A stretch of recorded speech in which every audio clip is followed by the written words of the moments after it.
Hello friends, my name is Nadeem and welcome to my YouTube channel. This is our 19th episode of book review और इस video में हम discuss करेंगे इस book के बारे में public administration by M Laxmikanth. तो इसके कंटेंट के बारे में जानेंगे, इसके पब्लिकेशन के बारे में जानेंगे, इसके लेवल ऑफ लैंग्वेज के बारे में जानेंगे, प्राइस रेट के बारे में जानेंगे, ऑनलाइन ऑफलाइन दोनों को डिस्कस करेंगे, पेपर क्वालिटी के बारे में जानेंगे, पैटर्न ऑफ कंटेंट के बारे में जानेंगे और स्टार्स देंगे आउट ऑफ 5। तो चलिए शुरू करते हैं।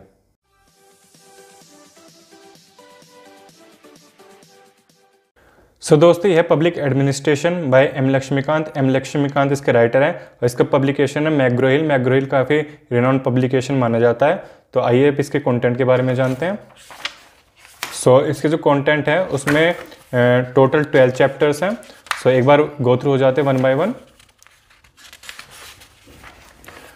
इसका जो फर्स्ट चैप्टर वो इंट्रोडक्शन चैप्टर है, meaning, scope and significance, evolution and status of the discipline, यहाँ देख सकते हैं आप। फिर उसके बाद आता है basic concepts and principles of public administration, जैसे organisation, hierarchy, unit of command, span of control, authority and responsibility and so on, ये देख सकते हैं आप। फिर उसके बाद आता है theories of administration. Different theories में इसको कवर किया गया है, जैसे scientific management, Taylor and the movement के द्वारा, classical theory, Fayol, Urwick, Gulick and others के द्वारा। उसके बाद आता है chapter 4 administrative behaviour. Administrative behaviour में आता है आपका decision making with special reference to H Simon, देख सकते हैं आप पॉज करके। उसके बाद आता है 5th chapter accountability and control. फिर उसके बाद आता है 6th chapter administrative system. Administrative system में आता है आपका यूएस का एडमिनिस्ट्रेटिव सिस्टम, ग्रेट ब्रिटेन का administrative system, administrative system of France and Japan. उसके बाद आता है आपका personal administration, role of civil services in developing societies, position classification, recruitment, training and so on. फिर उसके बाद आता है 8th चैप्टर फाइनेंशियल एडमिनिस्ट्रेशन। ये काफ़ी इंपॉर्टेंट चैप्टर है जिसमें budget, concept and forms, formulation of budget, enactment of budget, ये सारे टॉपिक्स को क्लियर किया गया है। फिर उसके बाद आता है 9th chapter union government and administration in India, जिसमें British legacy, constitutional context of Indian administration, president, prime minister, council of minister and so on, जितने भी यूनियन कैबिनेट को ऑफिस हैं उन सबको कवर किया गया है। फिर उसके बाद आता है 10th chapter civil services in India, जिसमें recruitment to all India and central services, UPSC, union public service commission को कवर किया गया है। फिर उसके बाद आता है 11th चैप्टर में स्टेट एंड डिस्ट्रिक्ट एडमिनिस्ट्रेशन को कवर किया गया है, जिसमें governor, chief minister, secretariat, chief secretary, directorates, district collector, ये सारे स्टेट में कवर किए गए हैं। फिर उसके बाद आता है लोकल गवर्नमेंट, जिसमें पंचायती राज को कवर किया गया है। और फिर इसके बाद आते हैं इसके मॉडल टेस्ट पेपर्स, ये सारे के सारे मॉडल टेस्ट पेपर्स है 22। फिर उसके बाद आता है अपेंडिक्स को कवर किया गया, 26 अपेंडिक्स है। यही था इसका कंटेंट। अब इसके लेवल ऑफ लैंग्वेज के बारे में देख लेते हैं। तो इसका जो फर्स्ट चैप्टर है वो इंट्रोडक्शन चैप्टर है, जैसे आपने कंटेंट में देखा था। इसका जो इसकी जो लैंग्वेज है काफ़ी मॉडरेट लैंग्वेज कहूँगा मैं। आप देख सकते हैं meaning, scope and significance of public administration. Public administration is an aspect of more generic concept of administration. Therefore before understanding the meaning of public administration, it is necessary to understand the meaning of the word administration. First of all we have to understand the meaning of word administration. The English word administer is derived from a combination of two Latin words like ad and minister. Meaning to serve or to manage. These are the meanings, to serve and to manage.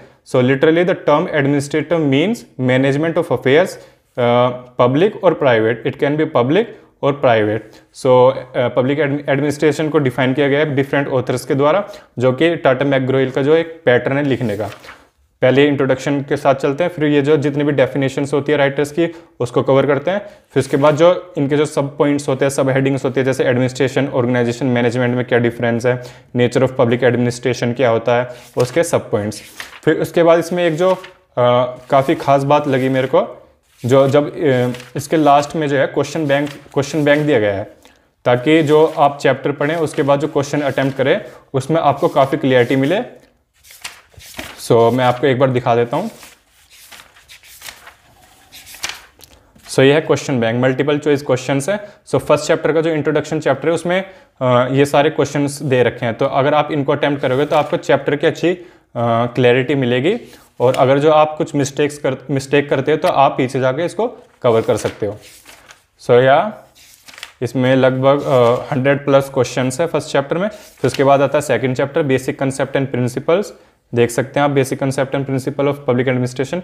सो ये था इसका pattern. अब आते हैं इसके price rate के बारे में। सो ये काफ़ी मोटी बुक है, लगभग 900+ पेजेस है इसमें। सो इसका जो प्राइस है वो आपको पड़ेगा 535 online and offline both. Offline में कुछ डिस्काउंट मिल सकता है, लेकिन ऑनलाइन जो है आपको 535 की मिलेगी। सो यही था इस बुक के बारे में। सो दोस्तों ये था पब्लिक एडमिनिस्ट्रेशन का book review by M Laxmikanth. और जैसा आपने इसके कंटेंट के बारे में देखा, इसमें लगभग 22 चैप्टर्स हैं और इसका जो एक क्वेश्चन बैंक है जो कि आपको चैप्टर के रीड करने के तुरंत बाद मिलता है। उसमें आप क्वेश्चन को अटेम्प्ट करके आप अपना चैप्टर क्लियर कर सकते हैं। उसके बाद इसमें मॉक टेस्ट्स भी हैं, लास्ट में दे रखे हैं इस बुक के, क्योंकि 900+ चैप्टर है तो ये जो क्वेश्चन पेपर और मॉक टेस्ट दिए गए हैं उसके बाद इसमें जो इसके चैप्टर्स हैं वो काफ़ी बढ़ चुके हैं। और जैसे कि आप जानते हैं कि यूजी में, पीजी में पब्लिक एडमिनिस्ट्रेशन सब्जेक्ट होता है और ये काफ़ी कंटेम्प्रेरी सब्जेक्ट है। तो आप इस बुक के द्वारा बाय एम लक्ष्मीकांत अपने पब्लिक एडमिनिस्ट्रेशन के जितने भी टॉपिक्स हैं उसको क्लियर कर सकते हैं। और अगर आप यूपीएससी की भी तैयारी कर रहे हैं तो ऑप्शनल का पेपर होता है, उसमें पब्लिक एडमिनिस्ट्रेशन भी मेंशन किया गया है। तो आप इस बुक के द्वारा पूरा सिलेबस तो कवर नहीं कर पाएंगे, लेकिन कुछ फंडामेंटल टॉपिक्स होते हैं, जैसे इसमें देखा हमने बेसिक कॉन्सेप्ट्स और एडमिनिस्ट्रेटिव जितने भी एडमिनिस्ट्रेशन के, central administration, state administration, district administration, उनको काफ़ी अच्छे तरीके से कवर किया गया है। सो मैं तो आपको सजेस्ट करूंगा कि पब्लिक एडमिनिस्ट्रेशन के ऊपर आप इसी बुक को खरीदें। सो ये थे इस बुक का रिव्यू। अगर आपको मेरी वीडियो पसंद आती है तो लाइक करें, सब्सक्राइब करें, कमेंट करें और आगे बताएं कि किस तरह की वीडियो देखना चाहते हैं, और शेयर करें। Most importantly have a good day ahead, bye bye.